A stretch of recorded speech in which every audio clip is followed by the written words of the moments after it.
des journalistes, d'investigation, c'est ce que l'exécutif devrait faire. L'exécutif devrait se poser la question si réellement la question a été déjà traitée et vidée au niveau de l'Assemblée provinciale. Et comme nous sommes là, c'est moi qui avais traité les dossiers, il fallait peut-être m'associer dans les dossiers pour montrer ce qu'on devrait faire. Mais si au jour d'aujourd'hui, il y a des commissions, hier j'ai suivi, il y a une commission, la commission a été corrompue, et après, non, moi je crois que le gouverneur de province peut se saisir du dossier, et si il a besoin que nous puissions donner les éléments comme nous les donnons, moi je crois qu'à ce stade, c'est un dossier, si l'exécutif ne tire pas attention, il y aura beaucoup de fils et filles de Luiza, même ceux qui ne sont pas de Luiza, mais qui ont des intérêts derrière les autres, ils vont chercher toujours à amener les histoires dans les désordres. Selon ce que moi j'avais enquêté, j'avais trouvé que Wanoko était bien placé pour peut-être continuer avec les affaires de cette famille-là. S'il y avait une nouvelle décision, l'exécutif devrait se référer à l'Assemblée. Mais je n'ai pas de précision. Mais ce que j'entends est qu'il y a le vice-gouverneur qui soutient aussi à son tour les chefs Chakassa, dont la famille régnante ou bien les enfants de Kalongo ne supportent plus. C'est comme ça que moi je vais demander au gouverneur. Parce que le vice-gouverneur est de Luiza. Vous savez, en matière d'enquête, si vous voulez traiter, faire l'enquête, on ne peut pas prendre tous ceux qui ont des liens. Les ressortissants de Luiza, les amis, non. On ne peut pas vraiment associer tous ces gens-là. Donc le gouverneur doit vraiment traiter ce dossier avec des gens honnêtes qui ne sont pas du territoire de Luiza. Mais j'aurais appris aussi que la commission a été corrompue. Parce qu'il paraîtrait que quand ils sont arrivés sur Luiza, ils ont demandé à ce que les deux partis puissent se présenter. Il y a une partie qui a amené des listes avec des oncles maternels, paternels et tout ça. Il y a une liste qui était composée seulement avec les enfants de Kalongo, qui est constituée de 18. L'autre était peut-être resté à 14. Ma proposition est que le gouverneur doit se rallier derrière la majorité. C'est-à-dire, là où il y a les enfants de Kalongo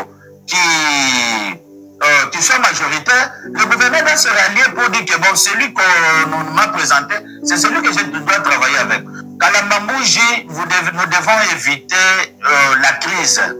C'est la frontière. S'il y a des querelles au niveau de Kalambambouji, on peut risquer un jour que les infiltrés puissent traverser à partir de là.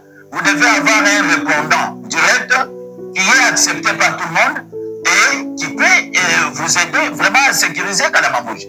Donc moi je crois que c'est clair, ce que nous avons décidé à l'époque pour que Wanoko puisse prendre la tête du gouvernement, c'est ce que aussi je vois que si les résultats là ne sont pas truqués, Wanoko sera peut-être à la tête du gouvernement. Bonjour les candidats du Grand Kassai, M. Crispin Manzanza, Mounio Papa Wani. Toi, tu es journaliste, tu dis Makanda, tu dis beaucoup vraiment. Bon, tu vas développer vraiment, tout le temps, le coco malade de Luiza par rapport à pouvoir continuer un certain secteur quand on va se mettre les dîners, mais oui, on peut aller mal Merci beaucoup, tu es journaliste. Même bien, il ne pouvoir avoir la mal à Luiza parce que tu dis ban ba Luiza. Kwetu du louf. Kwetu du louf watingan ko di malo da pitangana à pouvoir continuer. Mu territoire wa Luiza et puis mu secteur wa Kabelekese, mu groupement wa bakalu yambi Kalambambouji. Ko Kalambambouji ko di ma désordre abungi mwanetu journaliste. Ma désordre kai bantu ba file bonfum, bande ba muntu mo ba file bonfum. Famille régnante. Famille régnante par vos par vos désordres, alors ba autorité ba mukasa ba me tort. Il faut organiser ma élection, bonne famille a tout péché en fumu. Ou du boba sumra ne aucun fumu comme ça, boa dit là di kalako. ma élection avant ma élection m'a peut-être bien parce que bah délégation à commission vous pouvez que tout ni mukala mamouche Benjamin élection ma don ça pitangana bien bon tiens beaucoup photo bon puis quelle élection mi quel est le vrai problème amal muchul ko sobanito hein papa ma élection pas ni quoi ma élection ma peut-être bien parce que tout des résultats suivent wa ba na commission pour pas ko comme toi bobi ba publier mais quand le bas ko pétion moi na bon mouvement n'kuto bidine ouva sénateur honorable sénateur Rémi Boanoko Kalombo yeye ki mo peut-être 18 voix wa sur wa bana ba Kalombo ki mfumu wa mabao muko abu mwa kunyende yeya udumulanyisha yeya mupete 14 voix Isaac Chakas mupete 14 voix mais tini même mo lwa ko dénoncer et où mupete 18 voix kabene basu ko mupese bukalenga anu selon volonté wa famille do bo basu andu wane yeya mwene 18 voix angata makuta abapeshe muchikos nani ujukunyi kwa malo en soi voilà ujukunyi kwa malo ulimusu lufa lo abena Louise lo abana ba mukabelekesi ulimusu division vice gouverneur wa mukasa central Job Kuyindam ni ngani ne mwena ministre wa intérieur wa mukasa central directeur wa cabinet ken parce que bobo mbanga tama kodi mwene 14 voix bwana ba mupatro comme chef coutumier oh tu dis pas man ma règlement ma loi coutume bon tu dois te est-ce que quand on comme papa gouverneur Tom Kassa central bwana tout ko solution malawa voilà ni vraiment tout ma message en coup de fumu moyenne province l'homme le plus courageux gouverneur Wet Moïse Kamboul tat gouverneur mutu a vérité we uki Moïse tu dis ba ko se bwana utu patron mu bupika butu vuna bukumpala gouverneur Wet kutangidi malone mesuto bantu ba dibaf vice gouverneur weba unyanga dina diepa parce que ye musu makoto ki musu bantu to mais to ba mane we utu musu bantu bwele vraiment tangili bwalebu utu pete les solutions ou pas tout le ouvubo ba sungu le bana ba Kalombo comme mfumu de 18 voix mais ouais kuimu voto mfumu même des gens comme kwambila ba micro ne bouche autorisé ne au monde malo alo kunimeko. Bon, en tout cas, tu peux l'imaginer quand tu gouverneur, en tout cas, papa, tu peux bouger bonito, malo n'ahita bilingue, en tout cas, prochainement. Merci. Voilà, Banamaï, Bambote, Naba fidèle téléspectateur Nyonso, ya Genor TV. Ouais. Toye pour la solo là, nena flashaki bino na moi vidéo moko na salaki. Na prometaki bino ke na koyela makambo ya Kalamambuji moni bateni oyo tango na sala na mission eza bateni ya guerre eza bateni ya guerre lokola Congo toza na guerre mais makambo ya Kalamambuji lokola ekokipe ko provoquer guerre civile voilà pourquoi nalati yango teni oyo pona ko lakisa gravité il y a Ozo le Kalamambuji. Boti kolanda vidéo, je crois que vidéo ana to considérer makambo de Kwalobi. Nazana ba donner et belé on a récolté parce que bande ko ba bengingande na lobaki on a flash on a salaki nazu ba appel nazu ba message bande ko ebelé. O ba senga kingai na lobela makambo ya Kalamambuji parce que ça na Kassai central. Louisa eza moko ya ba territoire ya Kassai central et c'est les territoires les plus vastes et les territoires les plus riches du Kassai central. Et donc ce qui est bardé na Louisa ça peut affecter même ba territoire mosusu ya Kassai central.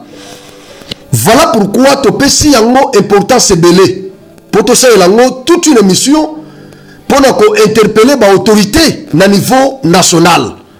Parce que nous, biso to regrettons par moment, c'est de voir négligence oyo ba autorité na biso ba traitaka nango makambo mosusu oyo ekoki ko barder pe bebisi makambo mbala moko na Congo.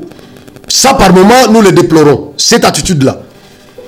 Voilà pourquoi biso lokola babwa kimbela tozui conflit à Kalamambuji en considération to saleli yango toute une émission ndenge na fandi awa.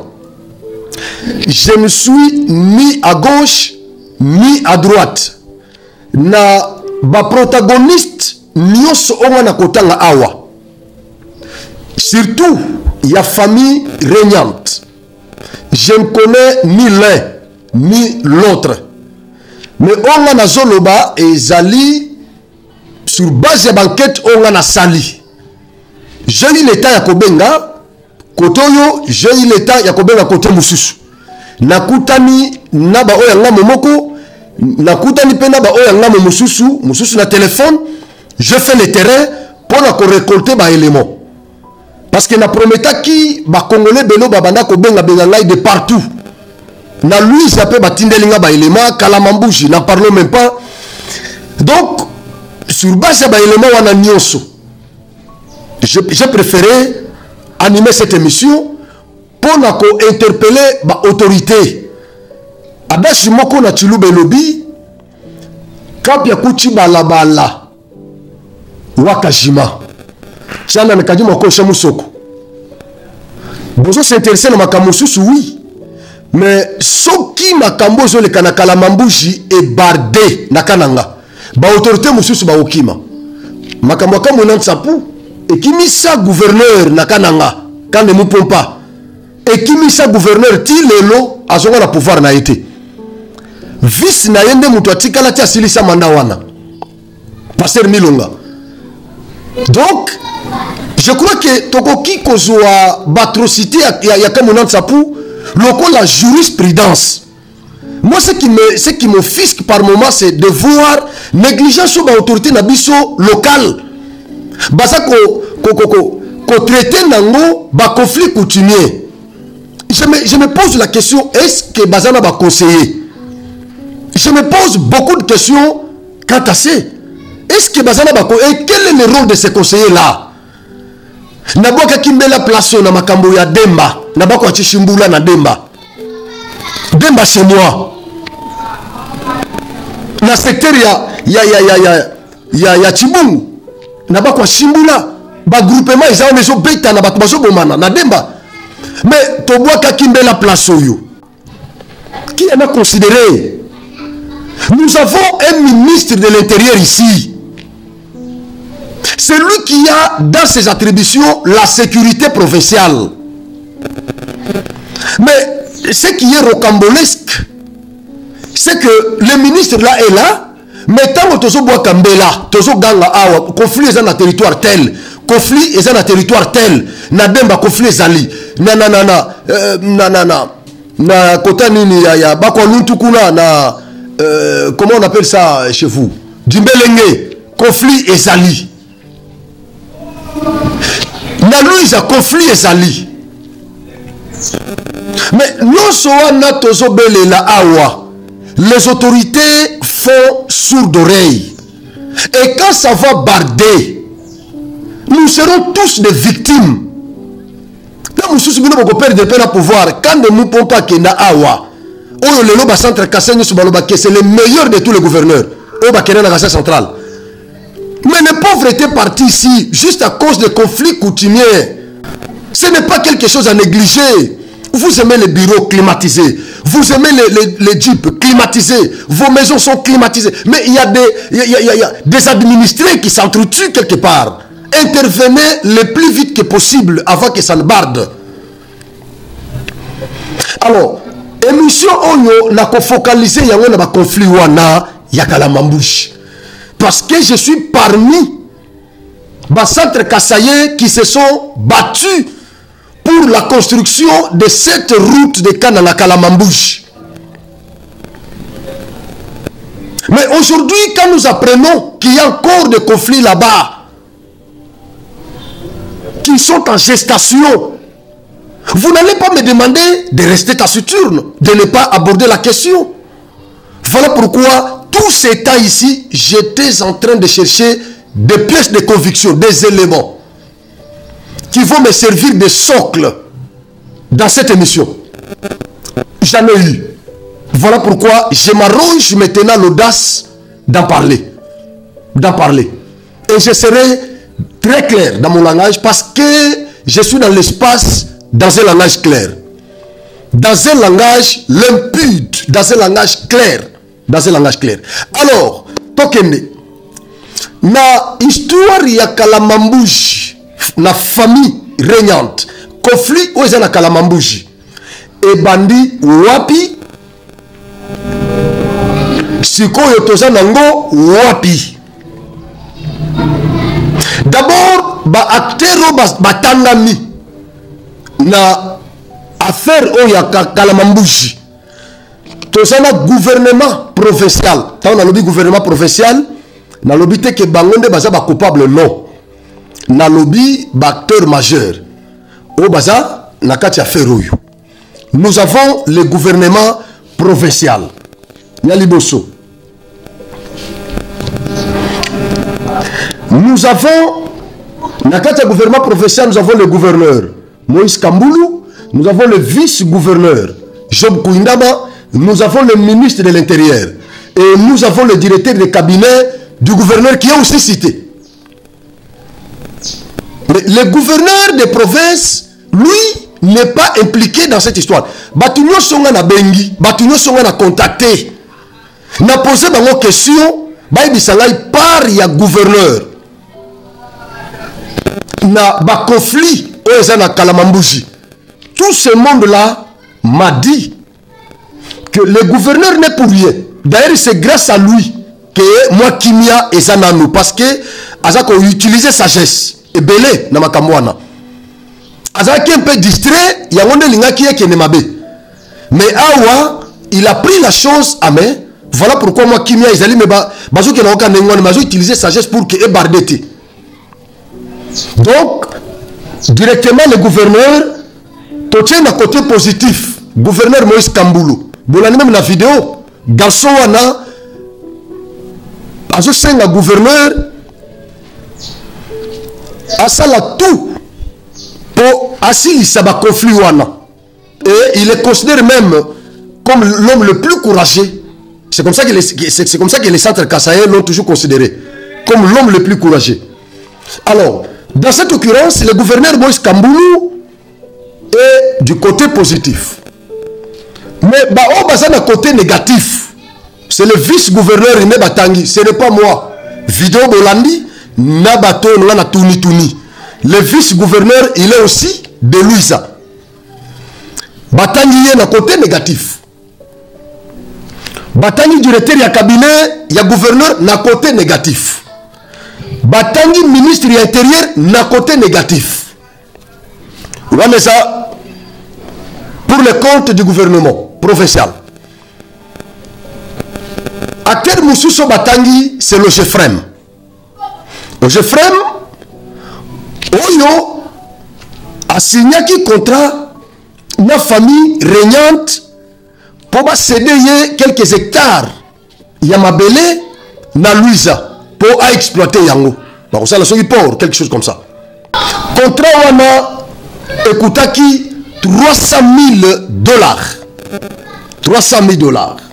300 000. 300 000. Bango baliaki combien? Famille Regnat, il a qui combien? Il y a encore beaucoup de questions là à se poser. Mais na kena mupanzi. Batangi, opérateur économique, Bido ya Mwamba.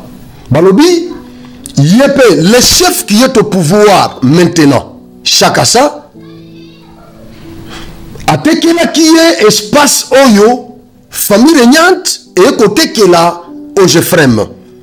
Donc, opérateur économique Bido Amamba, à sa somba qui est déjà espace Wana.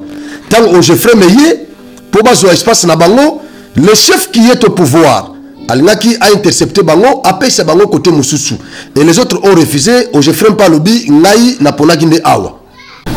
À part Bango, la famille régnante, Tozana, ancien sénateur Rémi Bonoko, aza lokola doyen na bango toza na Isaac Chakasa oyo aza na pouvoir siko na Kalamambuji baza pe na petit frère na bango mosusu Kalombo il paraît yepé la même famille régnante à un certain moment ba désigna qui yepé comme leur chef donc soit na bango tombaki likolo ya Kalombo à un certain moment na moment wana Rémi Boanoko azalaki sénateur comme il était trop pris là-bas il n'avait pas l'état il y a quoi qu'on vende le pouvoir awa c'est comme ça que ba désigna qui Kalombo oyo oya leki na bango nyonso donc wana eza d'abord ba acteurs principaux oyo baza na kati ya conflit sikoyo na koexpliquer bino le rôle qu'a joué chacun de ces acteurs. Alors je vais maintenant vous relater d'abord histoire ya famille régnante oyo na ba investigation au biso to sali. Je ne fais pas partie de cette famille. Moi je suis de Demba Mutombo 100%. Kujibana bashetama yenga banyina bu bashetama kwabu Demba kwa basa kariba baba soué wishi Demba de base kwa bakadima mokwiji Nuludi Ludikai, sans oublier le pasteur apôtre Ogimumpe. C'est là chez nous. Alors, mais comme c'est le cassette central, nous allons parler parce que je suis l'un des notables de ce coin. Ouais, je suis l'un des notables, leader d'opinion, et je dois parler, je dois parler. Alors, cette famille, c'est vrai que avant papa ya ba Kalombo oyo nyoso ba Kalombo oyo nyoso ba Kalombo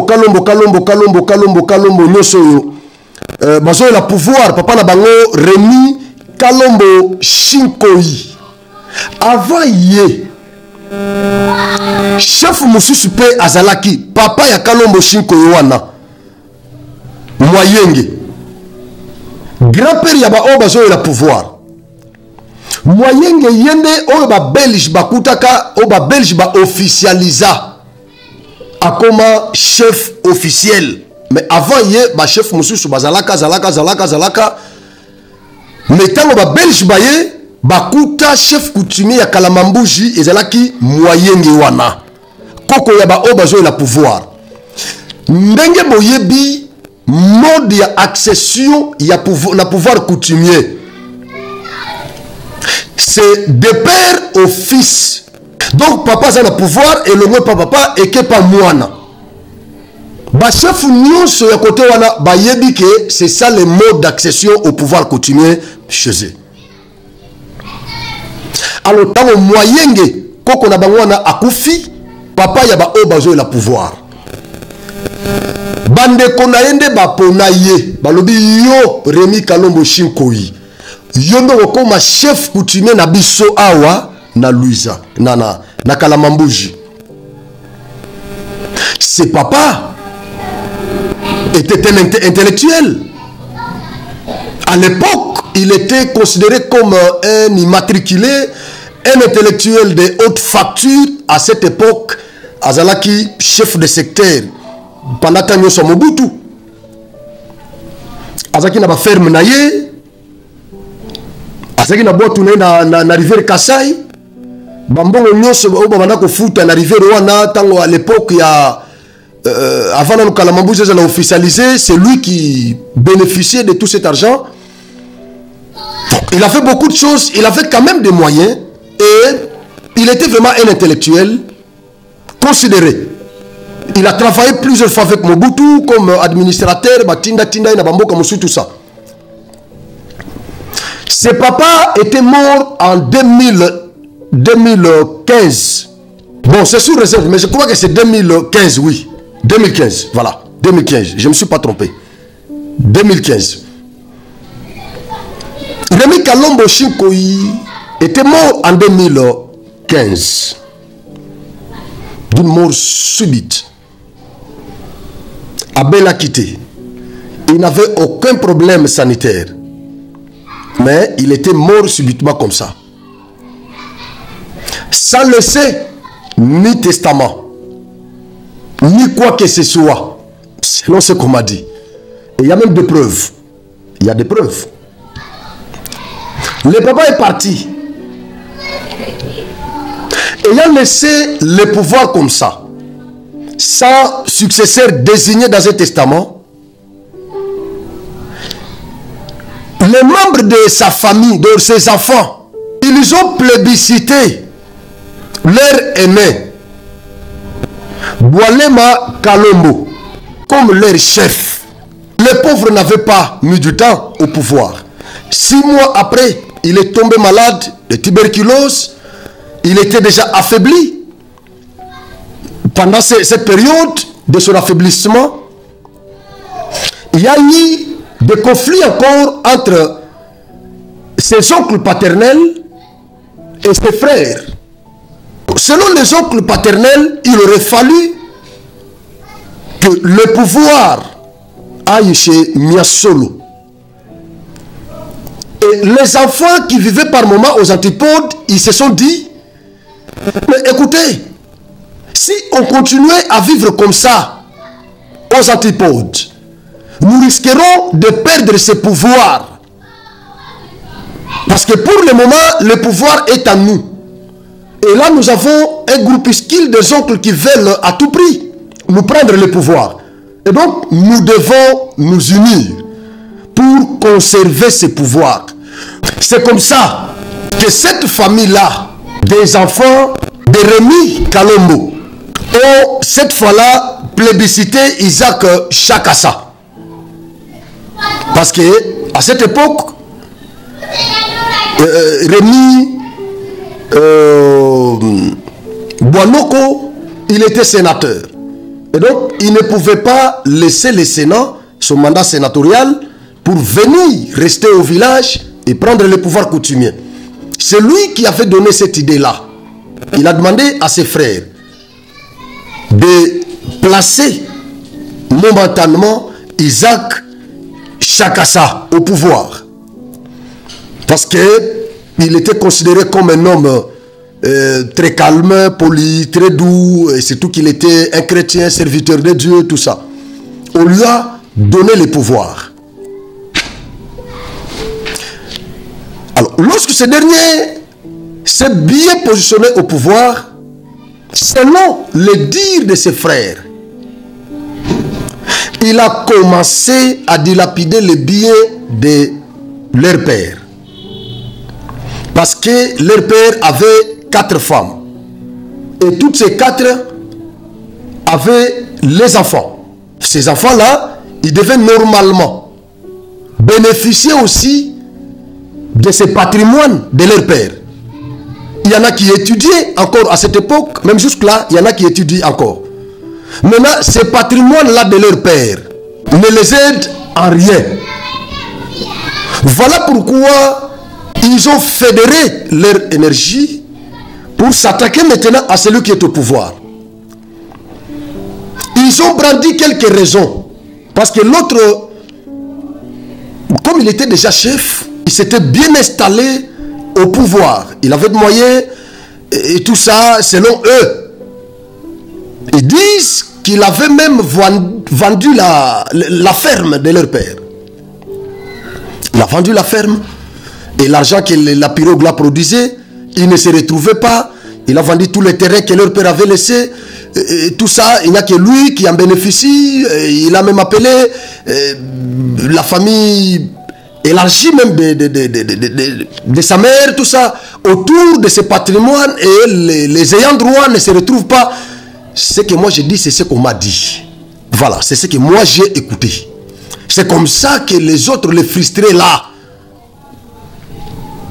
ils ont fédéré leurs forces pour bouter dehors celui qui était au pouvoir provisoirement. Et l'autre s'est considéré déjà définitif au pouvoir.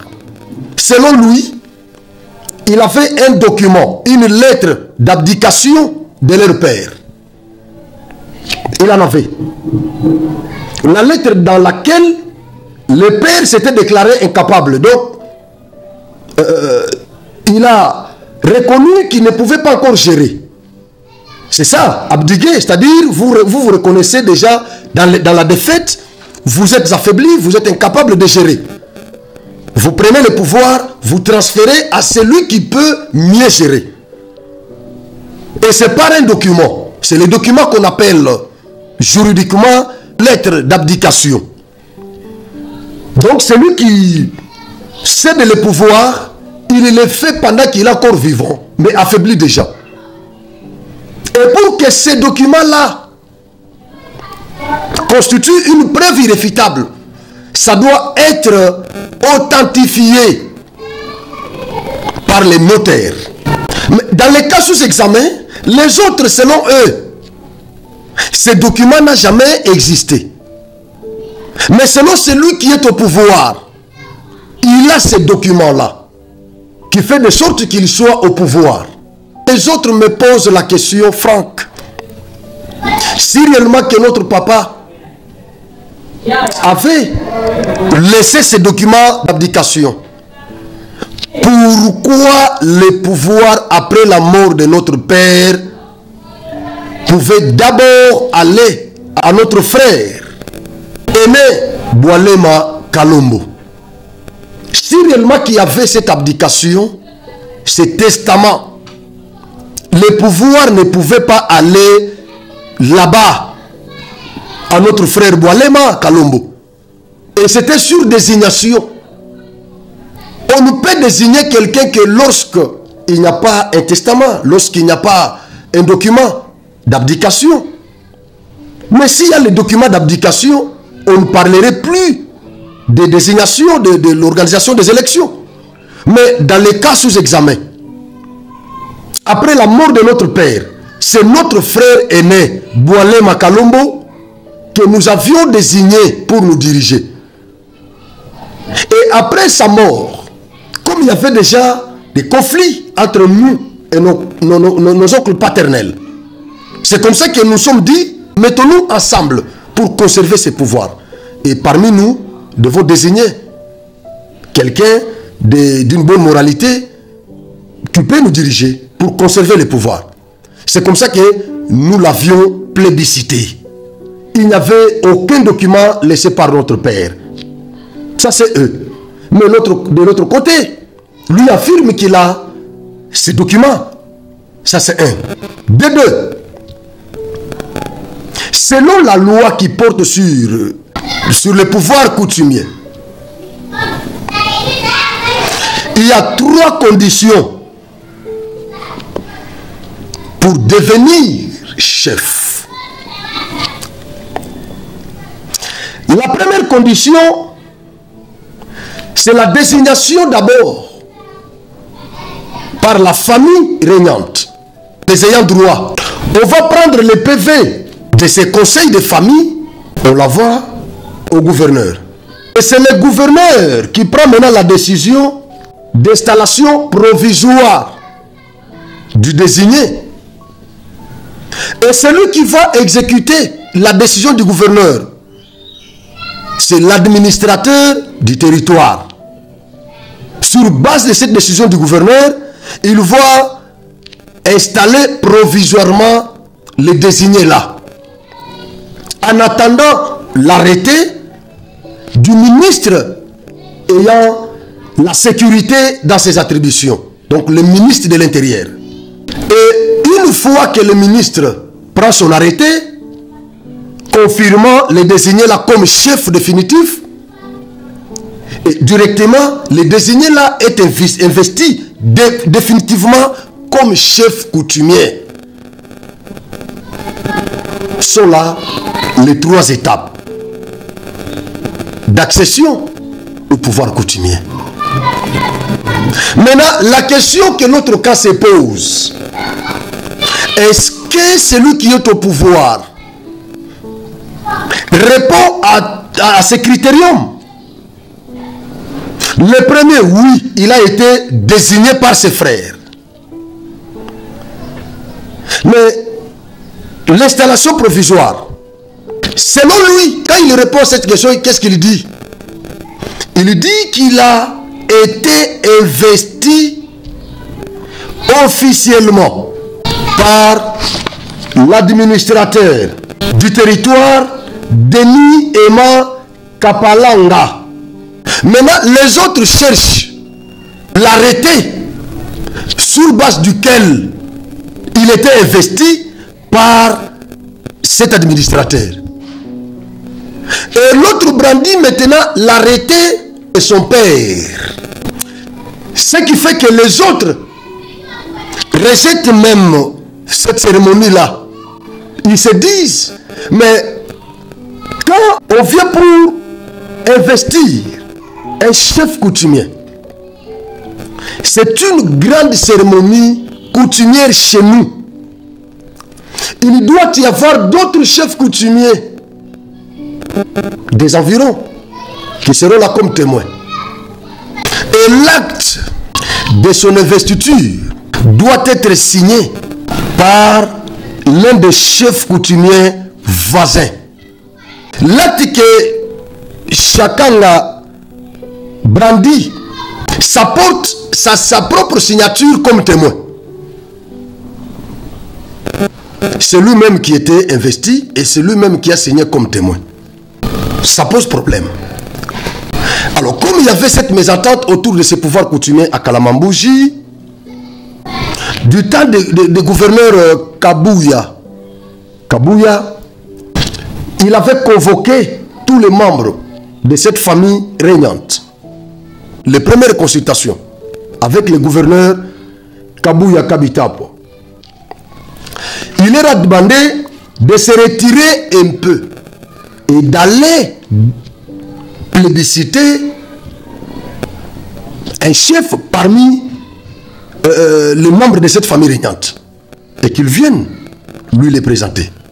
Le choix de tous ces membres-là qui étaient là présents était tombé sur le sénateur, l'ancien sénateur Rémi Bouanoko.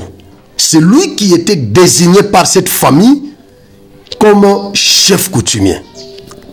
Bazongi Nakalamambouche. Gouverneur a tindi délégation Moko Bakende Kosala enquête. Va s'enquérir la situation sur terrain. Parce que Wane Salema Kinde Awa. Bakende Kosakérir la situation. Est-ce que choix au Bango Basali et Koki ko apaiser la tension? Banqueteurs ba commun à terrain, ils ont découvert que Showana, ça pouvait apaiser les tensions. Bazongi n'a résultat. Bazongi mis tout dans ma question autour de tout ça. Pourquoi celui qui était désigné par la famille n'est pas investi jusque-là? Résistance, résistance, résistance, résistance. Qui bloque l'investiture du chef désigné par la famille? Question mark. Kabouya Manda Isili accueilli, John Kabeya prend le pouvoir. Deuxième consultation avec le gouverneur John Kabeya. John Kabeya a procédé kaka la même formule. ABC Bango, retirez-vous, Boluke Langaï, Nakati Nabino, Moko Nabino, Obino Bomonika ko diriger Bino. Ils se sont encore retirés. Soit Bango Nyoso est tombé l'Issoussouna à ce sénateur Bouanoko Rémi. Il y a un résultat, le gouverneur a dépêché l'Issoussou une commission d'enquête. Bazongi n'a même résultat. Jusque-là, le chef désigné par cette famille n'a jamais été investi. Qui bloque cette investiture? Question mark. Question mark. Qui bloque cette investiture? Question mark. Complication, complication. L'autre était toujours sénateur. Complication, complication. Batindi commission, commission nekende comme ça. Bavandi sabangonyoso, basolola. Commission na bakena na ba village na bango kuna na habité, bakena village moko, ba s'installer wana. Administrateur à territoire pas là qui na commission. Le chef qui était au pouvoir chaque ça aboya lubino village wana ngala bango to kanarate bokende na village tel bake na village mosusu wana jour ya séance ayena batu na ye asali tapage na mboka esili azongi babengi administrateur abengi gouverneur alobi mais le monsieur est venu asali tapage azongi na ye afingi balobi lobi batune bagaze biso bazongi na bango onga na zolo beza oyo nga na yoki na ba investigation na ngai na expliquer bino réalité na ba autorité baza musika bayoka makambo zoleka na Luiza précisément na Kalamambushi. Gouverneur a autorisé bango a ibisi bango. Là c'était le gouverneur John Kabeya. Alors lui d'accord, le col a corrompt mais ça atteint. Bon continuer la séance. Kaka na kati wana famille wana ba désigner mutu mususu sur place. Le col a Bonoko azaki sénateur. C'est comme ça que sur place là, ba désigner qui leur jeune là, Kalombo pe lisusu. Kalombo, il s'appelle encore Kalombo, on se passe Kalombo. Emma Kalombo, voilà, Emma Kalombo, Emmanuel Kalombo. Ba désigner Emmanuel Kalombo. Babino yonde mutu au cause pouvoir. Bazeli investiture ya Emmanuel Kalombo. Et tu vas le salemate. John Kabeya a le pouvoir. C'est le gouverneur Moïse Kamboulou qui prend le pouvoir. Le col a vice naye azamutu ya Luiza atikele masolo abino traité makamboana.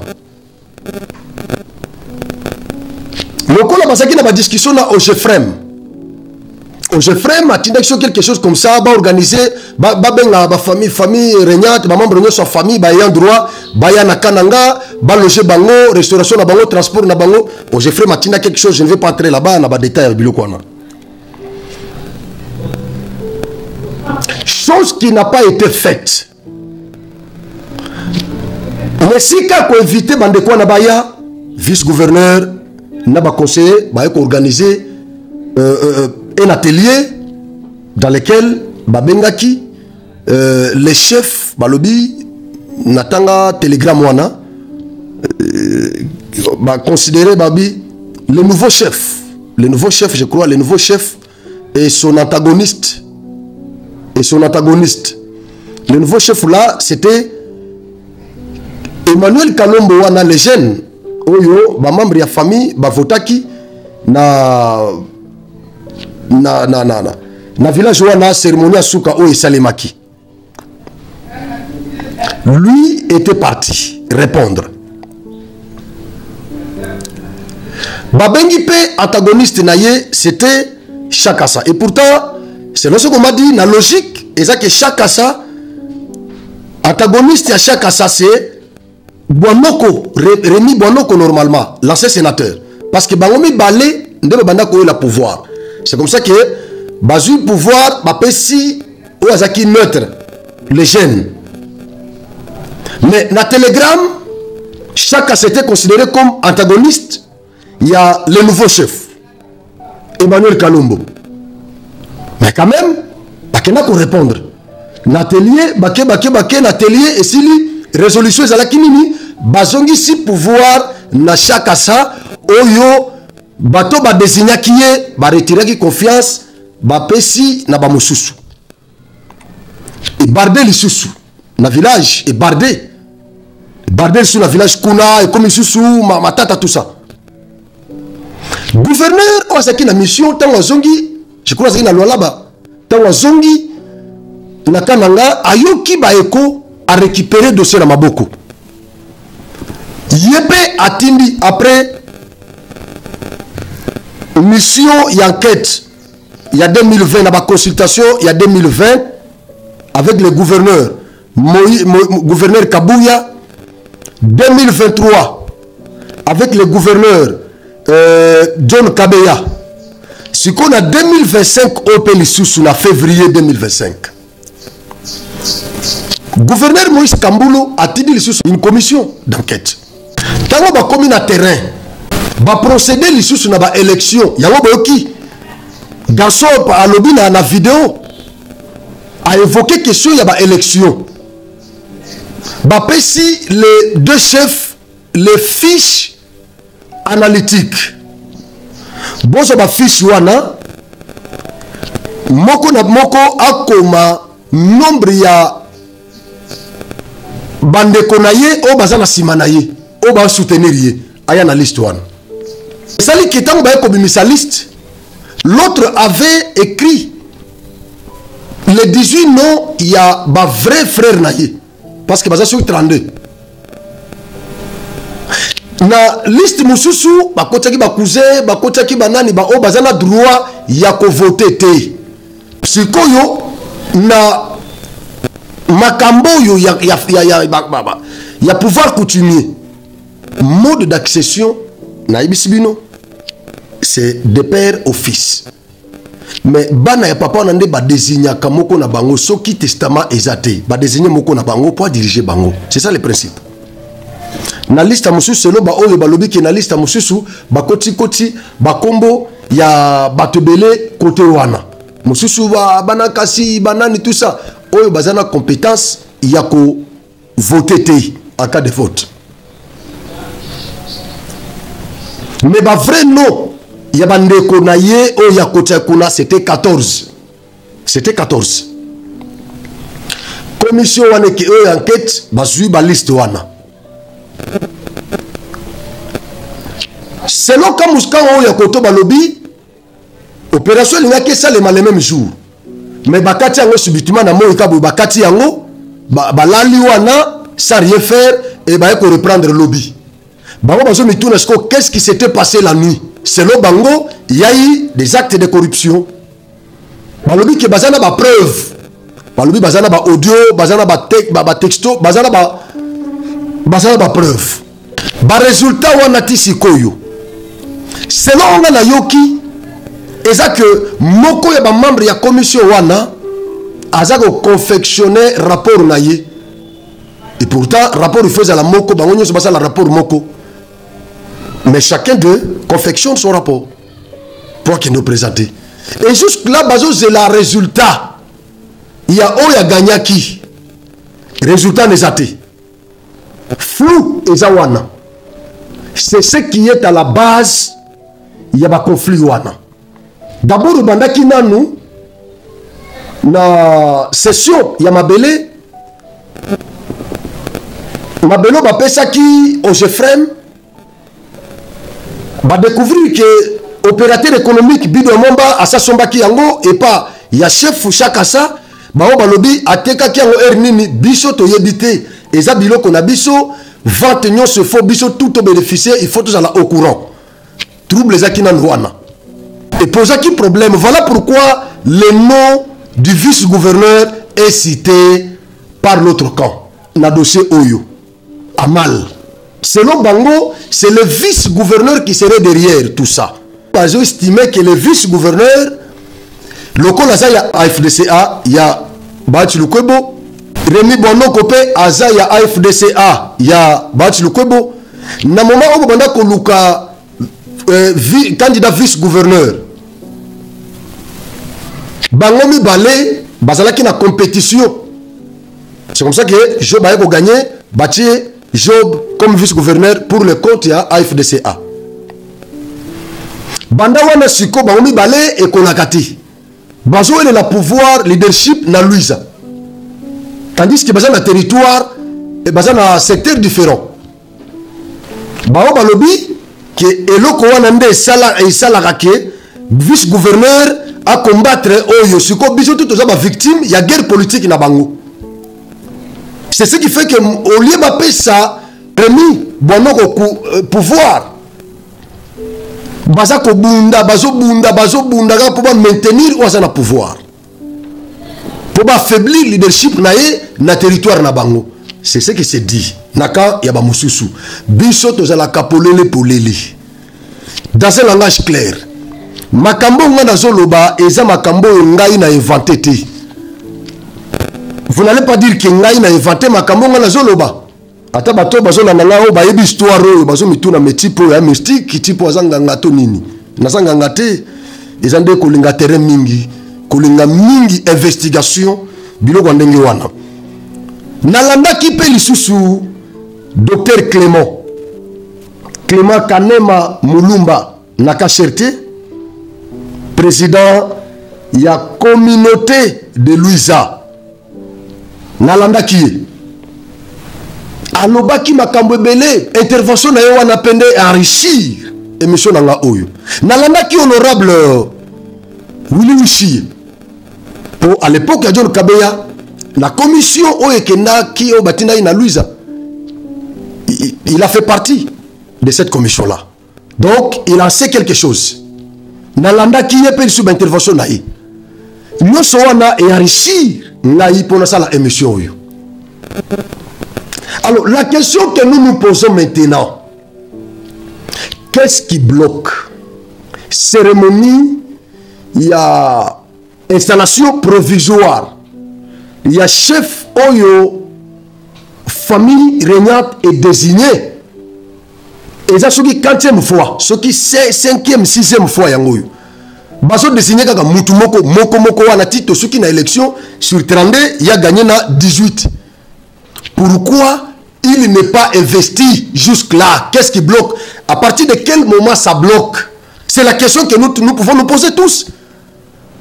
Parce que nous sommes des centres kassaïens, cette province nous appartient, nous tous. Nous en avons le droit de nous poser cette question car ça barde à Luiza, nous de Demba, de Dubaya, de Dimbelenge, de Kazumba.